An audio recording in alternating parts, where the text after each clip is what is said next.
Yo, what's up, guys? It's your boy Miso, and today I've got something rather unique to talk about with you guys. So for Project Sekai's 4th anniversary, or I'm pretty sure before the 1st anniversary, I'm pretty sure Over Rad Squad was before the 4th anniversary. Well, I think it was more just special because it basically was after the end of the Colorfest line of cards. During Overrad Squad and the Gacha, they introduced a new line of cards known as Bloomfest. And it's pretty similar to Colorfest, except, the story introduces a new type of fragment Sekai. And, for those of you who don't know, the fragment Sekais were introduced with the Colorfest line. I'm pretty sure it's tied to the feelings of others who are related or have relations to the Project Sekai characters. Like, for instance, I'm pretty sure Kanade's had to do with her mother. I think Agito's, I think, had to do with, I think it was the other members of the Bad Squad, or I think the characters Kotaro and Ratatono after the events of Lay Up the Fire, I'm pretty sure. And there were a bunch of others.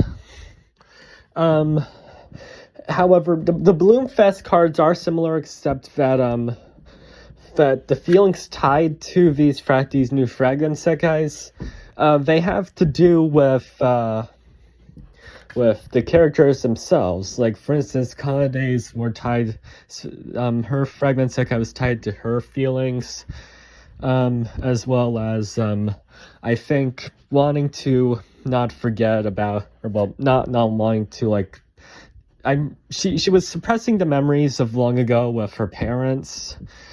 For Anne, it was about suppressing and trying to forget about all the people in Vivid Street who kept the secret of Nagi's death from her. And for Rui's, it was about suppressing the emotions that had to do with his childhood. Haruka's, I don't actually know. I as someone who uses the global English server, I don't have access to Haruka's Bloomfest card, and so I tried to find the story on YouTube, but I couldn't find it. But I think it basically follows the same pattern. Yeah, but that's basically kind of the gist. So what are all these fragment Sekais about? Well, I think it's best to start with the first one, that being Kanade's. She went to that fragment Sekai with Nijo Luka and Nijo Kaido. And so now all of these fragment Sekais follow one big thing that's introduced in this, and it's having to do with 2 or more different versions of a character who interact with each other. And so, as you see here, Kanade was called to this fragment Sekai by a much younger version of herself. And upon this younger version touching you, that you'd immediately turn into that younger version of yourself. You take that form. We saw this in Anne's fragment Sekai and Rui's fragment Sekai. It's kind of like a body swap. And so, yeah, so Kanade ends up turning into that younger version of herself, or I think taking that form, that body. And then her, Luka, and Kaido, they try to find a way to get out of this place. And that's when they find multiple photos of Kanade. However, I think one key difference, I'm pretty sure, was that it was kind of just her in those pictures. Like, those pictures were supposed to have other people, like her parents, but they weren't present, and that's when she kind of realizes that these feelings were of her suppressed emotions from back then because they're painful memories.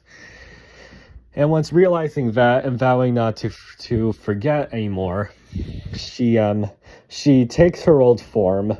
She goes back to normal, and that's when she sees the young version of herself, as well as a younger version than that version, and I'm pretty sure it was like a middle school age Kanade as well.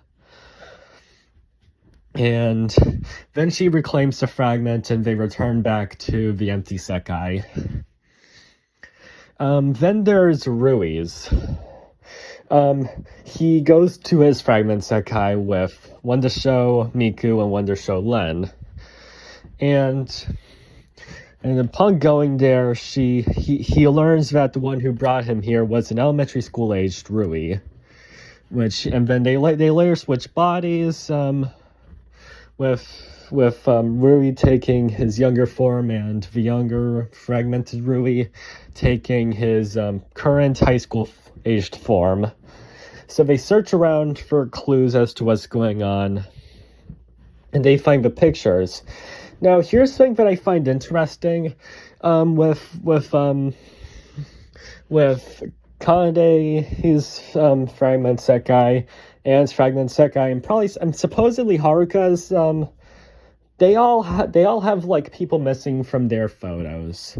As for Rui, I think that the theme was that the pictures were cracked, but more specifically, the pictures of him at elementary school, whereas the pictures of him with his family or with Nene were left untouched.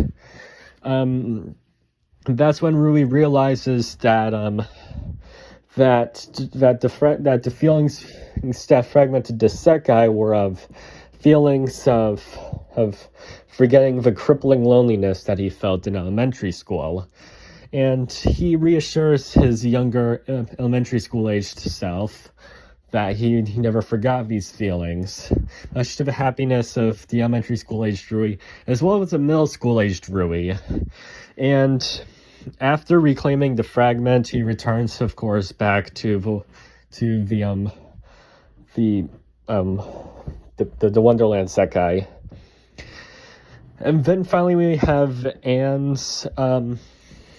She goes to her fragment Sekai with Vivid Bad Squad Miku and Vivid Bad Squad Rin. So she goes there and she meets a younger elementary school aged Anne.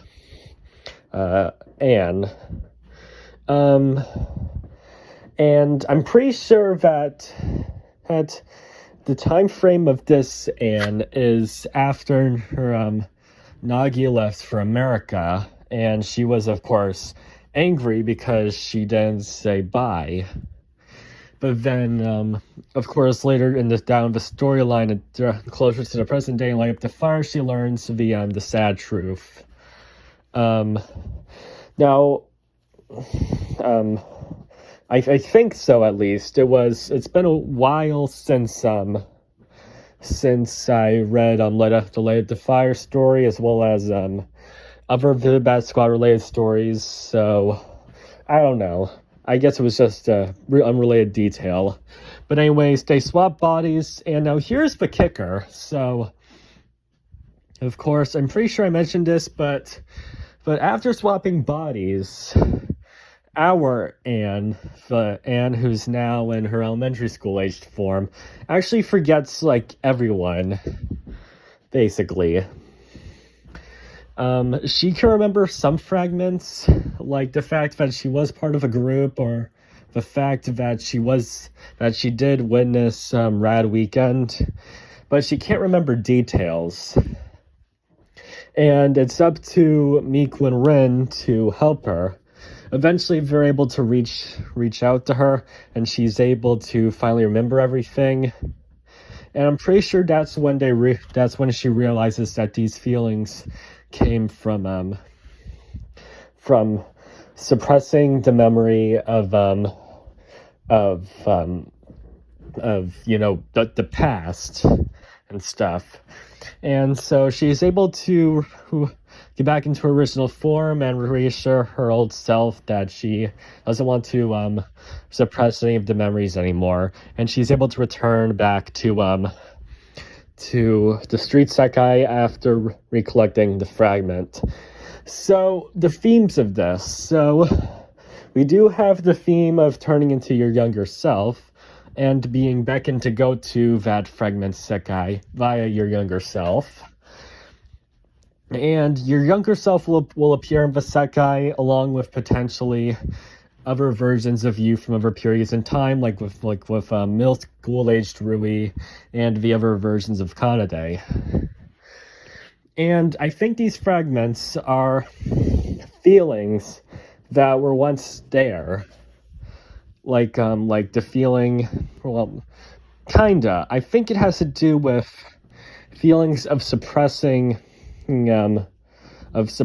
like bad memories. Like, I'm guessing it's like that fragment deep inside of you of wanting to suppress your memories, but the Kanade, Rui, and Anne that we see in them, they're from a period in time, the current day, where they're no longer suppressing their memories. Kanade, he is finally able to remember like the memories of her and her parents. Rui's able to remember the bad memories that are associated with his elementary school days, and Anne is able to remember the fun time she had with Nagi and Teiga. Yeah, I think I'm not really too sure, but I'm pretty confident in my answers, though, nonetheless. And these fragments are the urges of like wanting to suppress the painful memories. We saw that with Rui, that he reassured his younger self that he wasn't going to suppress his memories, that there will always be room for them, like with him, in a way. His younger self, Rui's younger self, he was depicted as being angry that Rui was suppressing like his memory, supposedly because he looked happy. I think that's kind of the theme here. They're trying to, in a way, help you to try and not suppress the memories.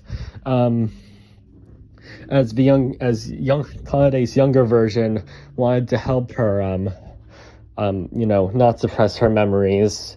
Rui's younger version was mad that he thought that Rui was suppressing his memories. And weirdly, Anne's younger self was actually wanting Anne to suppress her memories, which is interesting.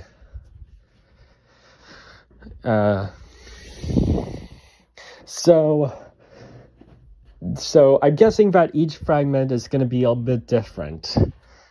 Either wanting to help you to not suppress your memories, getting mad at you for suppressing your memories, supposedly, or tempting you to suppress your memories. So maybe we could have, like, I don't know. Each fragment Sekai is probably going to be a bit different, of course, with their motives and stuff. But I feel like that there are a lot of things that will always be the same.